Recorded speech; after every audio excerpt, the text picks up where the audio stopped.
السلام عليكم، مرحبا بجميع المتتبعين ديال القناه. كنتمنى ان شاء الله تكونوا بخير في افضل الاحوال. هذا الفيديو ديال اليوم درتو للناس اللي غيوجدوا ان شاء الله المباراه ديال التعليم، وهذا الفيديو يعني غنحط غادي نهضروا فيه على مجموعه من النصائح، مجموعه من التوجيهات، مجموعه من التوضيحات اللي كتهم هذه المباراه والطريقه باش نوجدوا لهذه المباراه وكيفاش نستغلوا هذه المده اللي بقات باش اننا نوجدوا مزيان هذه المباراه ونكونوا ان شاء الله من الناجحين. يعني غيكون غني بالمعلومات، غني بالنصائح، وهذا الفيديو هذا غيكون واحد الحصه تقديميه لواحد السلسله غنبداها معكم ان شاء الله اللي كتخص المواد والدروس اللي كيتحطوا في هذه المباراه، وغنحاولوا نخدموهم معكم ان شاء الله ونشرحوا لكم بواحد الطريقه يعني واضحه ومفهومه، ما يبقاش عندكم ان شاء الله اشكال فيهم. ثاني حاجه بالنسبه للناس اللي باغيين يدفعوا لهذه المباراه، خصوصا الناس ديال الابتدائي مزدوج ولا امازيغيه، خصهم يعرفوا بانهم غادي يدوزوا ان شاء الله خمسه ديال المواد اساسيه لانني كتبتهم لكم انا هنا في هذا السبور هذه. دونك اولا عندنا ماده اللغه العربيه. دونك ماده اللغه العربيه فهي كما كتعرفوا ماده مهمه جدا وغدوزوا فيها ان شاء الله المباراه. وشنو كيتحط في هذه اللغه العربيه؟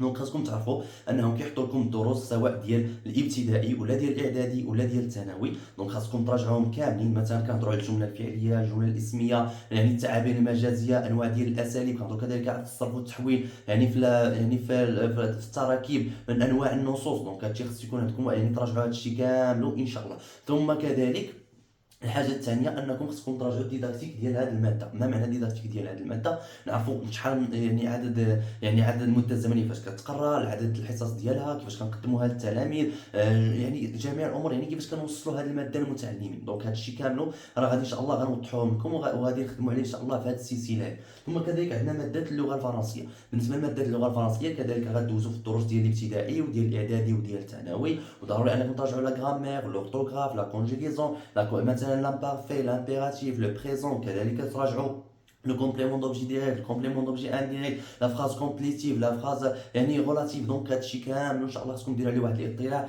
تراجعوا كذلك يعني لورتوغراف، ليكسيك. دونك هادشي خص يكون عندكم واحد الاطلاع، يعني الدروس من التحضيري حتى البكالوريا. دونك خاصك ضروري دير واحد الاطلاع على هادشي هذا كامل. وكذلك تشوف الديداكتيك ديال هذه الماده، يعني كيفاش حنا كنتقري هذه الماده، كيفاش كتوصلها للمتعلمين، كيفاش عدد الحصص ديالها، شحال المده الزمنيه ديالها، شحال الغلاف الاسبوعي ديالها. دونك هادشي كامل خاصك تكون عندك واحد الاطلاع عليه. كذلك بالنسبه للرياضيات كما كتعرفوا، بالنسبه للرياضيات راه عندنا فيه شق المعارف اللي كيكون باللغه الفرنسيه، وعندنا الشق ديال الديداكتيك. دونك هاد الديداكتيك كيكون باللغه العربيه. دونك انت ملي تبغي تمشي تراجع الرياضيات ان شاء الله حاول تراجعها باش باللغه الفرنسيه. اذا شنو غنراجع في هذه الرياضيات؟ غتراجع الدروس ديال الابتدائي وديال الاعدادي وديال الثانوي. اش كيحطوا في هذه الرياضيات؟ يقدر يحطوا لكم الدوال الخطيه، المعادلات، المتراجحات، الاحتمالات، يعني المسائل. دونك خاصك تكون عندك دير واحد الاطلاع على هاد الدروس هادو باللغه الفرنسيه باش ما تلقاش مشكل ان شاء الله يعني النهار ديال المباراه. ثم كذلك عندنا الديداكتيك ديال هاد الماده. دونك اش كنقصدوا بالديداكتيك ديال هاد الماده؟ يعني كيفاش كتقرا ماده الرياضيات، شنو عدد الحصص ديالها، المنهجيه باش كتقرا، الخطوات ديالها، يعني شحال من حصه كتكون في السيمانه، المده الزمنيه ديالها، يعني كيفاش انني غنقدم هاد الماده للمتعلمين ديالي. ثم كتبقى لنا ماده العلوم اللي هي كذلك كتمتحنوا في الشق ديال الدروس، يعني يكونوا باللغه الفرنسيه ديال الابتدائي والاعدادي وحتى ديال الثانوي، يعني سواء في علوم فيزيائيه ولا علوم يعني الحياه والارض. دونك ضروري دير واحد المراجعه لهاد الدروس هذه ديال النشاط العلمي اللي كتشوف فيها، يعني كنهضروا فيها على السلاسل الغذائيه، الكائنات الحيه، الانواع ديال الصخور، الكهرباء، يعني الدروس ديال الكهرباء، الدروس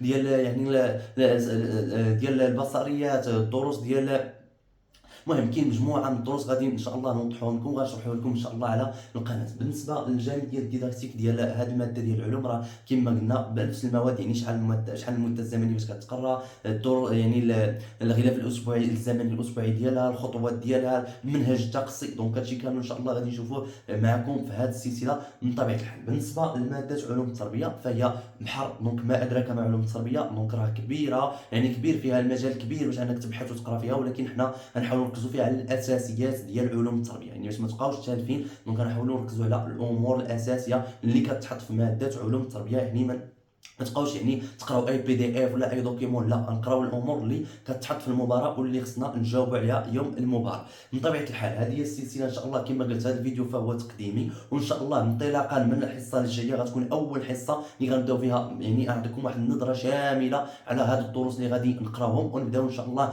نقدم لكم فيديوهات في درس يعني بواحد الطريقه ملخصه اللي غتساعدكم باش انكم تفهموا وتجاوبوا ان شاء الله يوم المباراه وركزوا على الامور اللي كتحط في المباراه.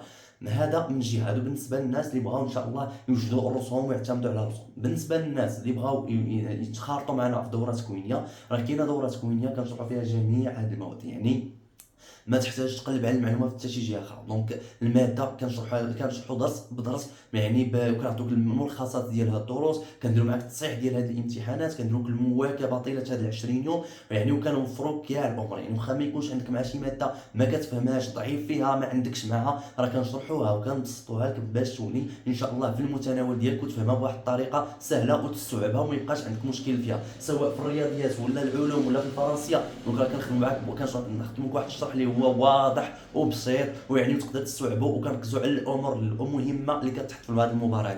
بالنسبه اللي بغى يتسجل معنا ان شاء الله في هذه الدوره التكوينيه، راه غنخلي لكم الرقم ديال الهاتف على الشاشه، وكنتمنى لكم ان شاء الله التوفيق والنجاح، ونشوفوا في الحلقه المقبله ان شاء الله، اللي غتكون اول حلقه تقديميه اللي غنهضروا فيها شنو هما الدروس اللي خصنا نراجعوا فيهم، شنو هما الامور اللي خصنا نركزوا عليها. وهذا الشيء من طبيعه الحال الا شجعتونا القناه، يعني بارطاجيتوا القناه ديالنا ودرتوا لنا زر الجرس ودرتوا لنا كومونتير زوين، وكنتمنى لكم النجاح من القلب ديالنا، وكنتمنى لكم ان شاء الله التوفيق. وحنا هنا ان شاء الله يعني باش نعاونوكم، باش نكونوا يعني واحد المفتاح ان شاء الله، باش انكم تنجحوا في هذه المباراه. كنتمنى لكم ان شاء الله التوفيق والنجاح. السلام عليكم ورحمه الله تعالى وبركاته.